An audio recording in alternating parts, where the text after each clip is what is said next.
So why am I telling you this? I'm telling you this because I swear to God, there's a point. Oh, I shouldn't swear to God. Never swear. I'll take that back. I'm telling you this because the point is how you can experience your inner authority when from what you may be fearful of the world looking back at you're quite sure that they don't experience or see your authority.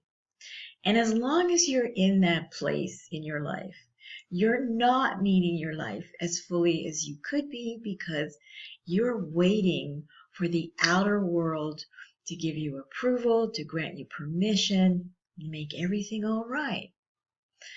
So I shared the story with you about the emperor and about my designing line and developing that business because I wanted to show you what can happen when you center yourself without fear in your inner authority, and then the outer authority will follow.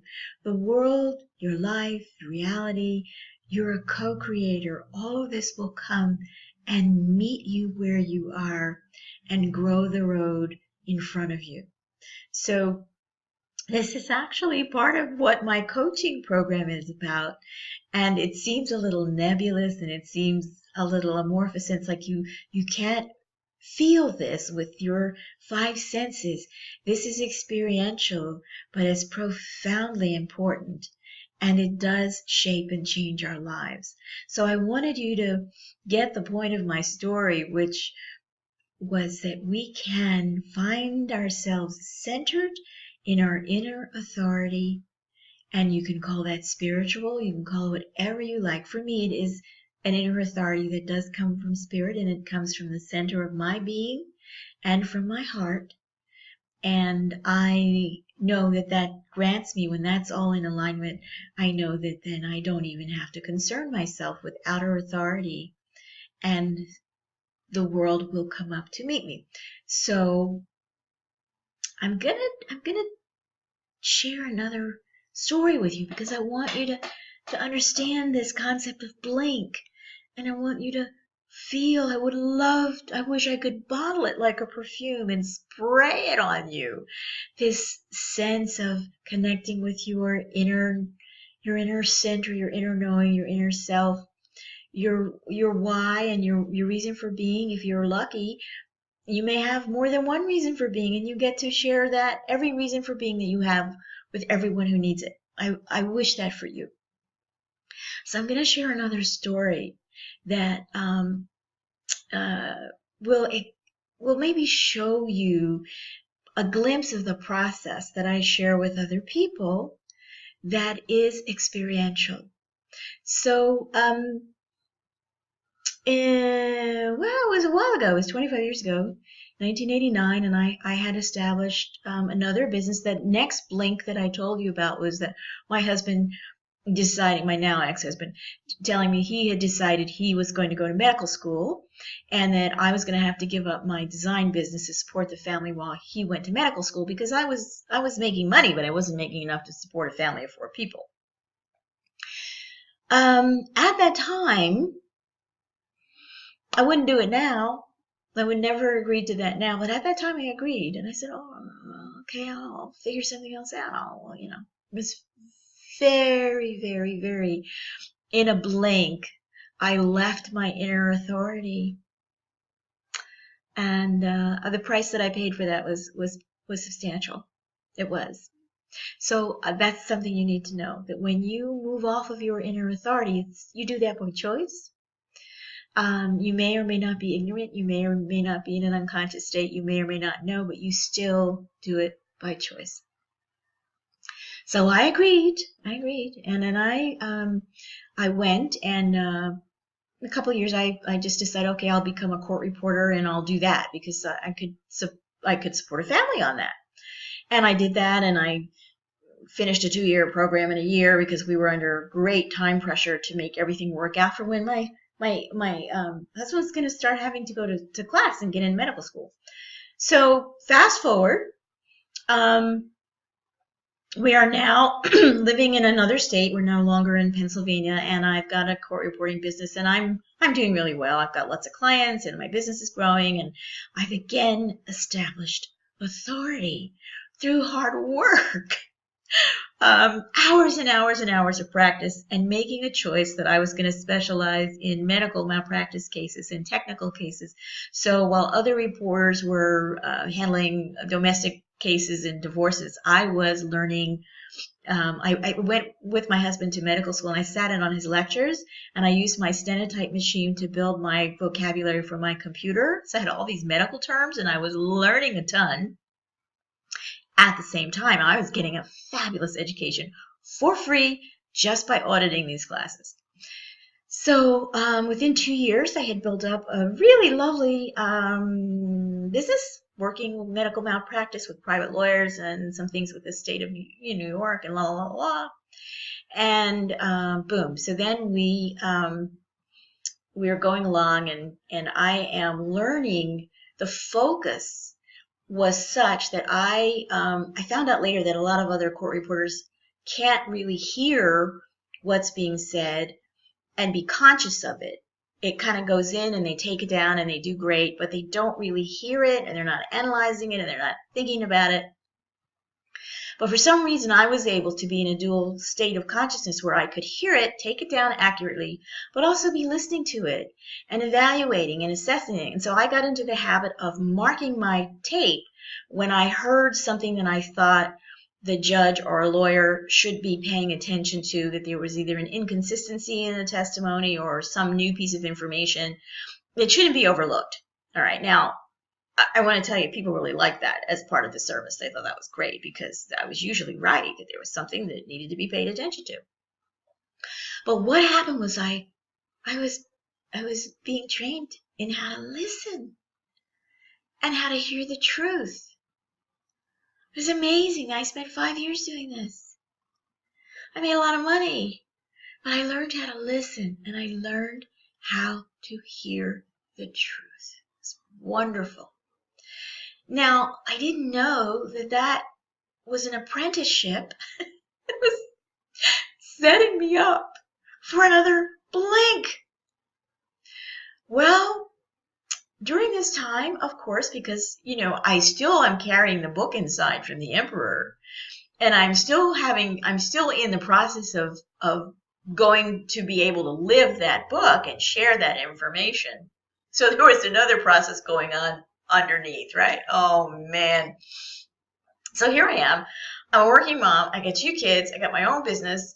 I'm doing all the shopping and the cooking and the laundry, and I got a husband in medical school, and I got a mommy's helper, and I'm in the supermarket at 12 o'clock at night shopping, because I realized that where I could make a lot of money was to work daily copy, and I was on the cutting edge of technology in this business. I went right in. It was just at the moment when computerized court reporting technology was coming out, and I saw the potential and I went for it. So I built it, it was just wild, and it was fun, and it was really, really very, very interesting, and I was listening to interesting cases and learning all kinds of stuff, and there's more about that. That'll be in the book, Blink, because I don't want to divulge those details here in the video. But at any rate, it was very exciting, but there was this other process going on. So the year before my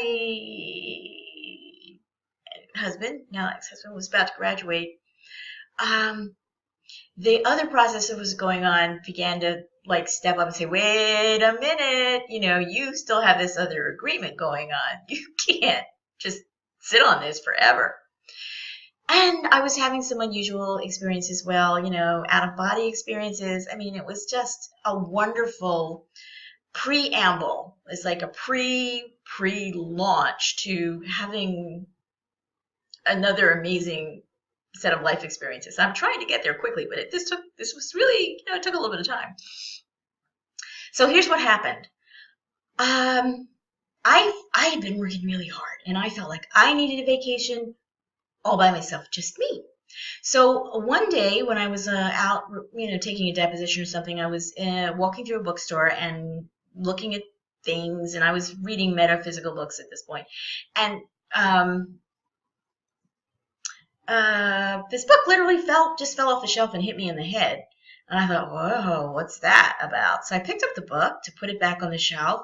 And the title of the book was Journeys Out of the Body by Robert Monroe. And I started leafing through it. And I thought, oh my God, this guy knows all about what I've been going through, and I haven't been able to talk to anybody about it. This is fabulous. So I bought the book, took it home, started reading it, got the information that Robert and his wife Nancy had established an institute in Virginia, and I could just go there. So I did. I set up my vacation week by myself. I went to Virginia, and I went to the Monroe Institute, and I found out there are other really cool people who've been there before me. I mean, Carolyn Meese, and I don't know, Carolyn might have been there after me, and Elizabeth Kubler-Ross. Lots of really interesting people who've done really cool stuff in the world had gone through some of what ended up happening to me at the Monroe Institute. Now, the Monroe Institute uses sound technology to balance the hemispheres of your brain. And Robert's premise was that it put you into deep meditative spaces where you could explore other states of consciousness, including what's known as the out-of-body experience. Well, I was totally down with that, because when I was having my out-of-body experience, I was saying, look, you know what? This is just voyeurism. If I can't find something too useful to do with this, I'm not interested. And by this time, I knew I was having a relationship with people who were, beings who were living in other dimensions. And, I was like, okay, I'm clear we have a relationship, and you're protecting me and teaching me, but I'm telling you right now, I am not interested in this if there isn't a good use for it. Okay, right. Now, this is me in the book. I'm working out the details. The living book inside of me. So, it wasn't the Bible, by the way. So, I go on this vacation. I'm, great people. I'm meeting great people who have come, a small group of us, about 12 of us, and doing these exercises with the sound, with the earphones on, and I'm listening to the tones, and it's all, very interesting stuff happening. Not having any out-of-body experiences, but that was okay. I'm just here to just relax and just see what's going on. Well, one day I went in to do the exercise, and got into this sort of deep space very easily, and I from inside of myself, I could see a little ball of silver white light sort of down under my tummy. And the minute I focused my attention on that light and took a breath, it came shooting up, rapid, like with less than a second. It shot up straight through me, boom, and there was this explosion of light in the center of my head. I heard the pop.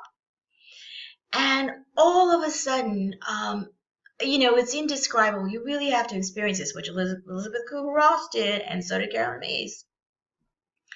And I am aware in a way that I'd never been aware before. And although there had been glimpses along the way, because I had the book living inside of me, and I'm being shown all of my past lives, one after another, after another, after another, after another. And finally I said, oh, well, you know what? This is vainglorious, because what's the point? I get it. What's the point? You've got to show me what the point is, or who cares, right? So I come out of that experience, however, blink, completely changed again. And I go into the group debrief of our, experiences that we just had in our session. And I was flooded with energy. And I didn't know what was happening to me. And I felt energy coming out of me everywhere. And it was powerful streams of energy. So I'm saying to people, okay, when it came to my turn to talk, I'm like sitting there like, oh, I don't know what this is, but maybe somebody else here knows what this is. That's what I came here for. So I said, can somebody tell me what these pipes are? This is the experience I had in the session. The silver light came up and popped inside my head, and boom. And now I have these pipes. I feel like I have big faucet pipes of energy just pouring out of me, and I don't know what this is. Now, I had done a little bit of metaphysical reading, but I didn't know anything about chakras or the whole classic tantra. I didn't know anything about this. So, but some people in the group did. They said, "Oh, you're just, you know, you just had a complete Kundalini awakening, and that's it." And I'm like, okay, wow. What do we do with this?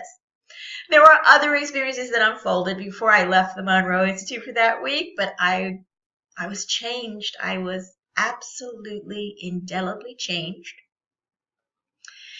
And it was clear that that energy that was coming through me was meant for healing purposes. I was like, okie dokie. And it was also really clear to me, which I knew. I just was waiting for the right time. And I knew that my marriage had come to an end. And it was very painful because I had a beautiful young child and I really didn't want to rock his world. But the marriage had not been good for a long time. And there was physical violence and emotional intimidation and manipulation. It was not good. And I had hung on for my sons and being very quiet about things that were going on because my ex was very clever and he wouldn't do anything in front of anybody because he didn't want to out himself about what the adventure he was on inside of himself. Anyway, so I go back home. Now, mind you, I want to just tell you that I drove to the Monroe Institute from where we lived, and it was a 7-hour trip. It was a 7-hour drive. And at that time, I was doing so well with the court reporting business that I had leased a Mercedes, and I had set the cruise control, and I didn't want to get any difficulty because those are little speedy little cars. So I was figuring it would take 7.5 hours to get back home. Well, I left the Monroe Institute at 4 in the afternoon, and I'm driving back, and I was so disoriented. I want to tell you, my energy field was so expanded that as I'm driving in my car, when I would pass, the high wires, the big electrical lines, the big I would feel it slicing through my energy field. It was not, and that wasn't very pleasant, by the way. So, and I was just like, there's a lot going on, right? And so I thought, well, I feel like lost. I don't recognize any of this. I don't remember seeing this on the way down. So I stopped at a roadside station and I checked in with the information with maps. And they said, oh, yeah, you're fine. You're on the right road. You're good. But I didn't recognize any of it.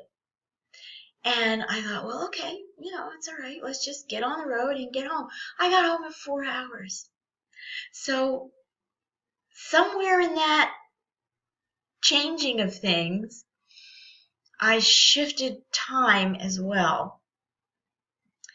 And blink. So anyway, then I came home and I was realigned with my inner authority powerfully in a way that was undeniable.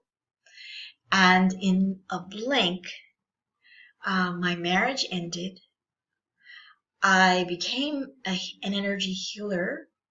And within 2 years of that experience, I was working with critical burn patients and cancer patients alongside doctors in hospitals in Moscow, Russia. And so, blink. Okay, so that's a little bit more of how your inner authority can rearrange your life and rearrange your molecules.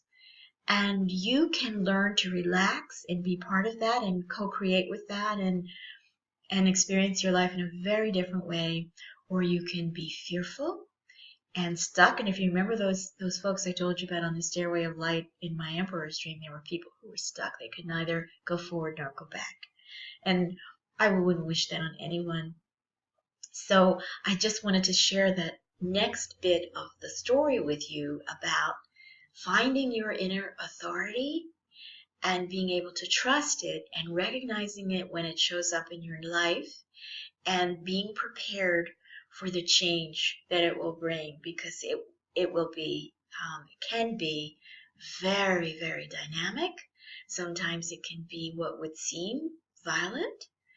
And if you don't have good coaching and good mentoring through that kind of transition, it can be terrifying and you won't know what to do with yourself or how to address your fears and embrace your fears and live with the fear of you that is being dissolved and transform it into co-creative energy that you can then share with the world. Okay?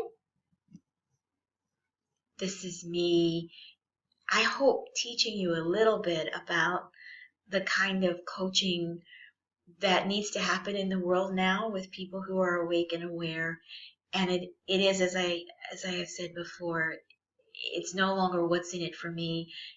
It really has got to be now what's in it for us. Okay, so I think this is it for this one. This has been a long recording, but I think it has value, and I think it is helping you to see where I'm coming from and what I will be able to recognize in you to help you get where you came here to go.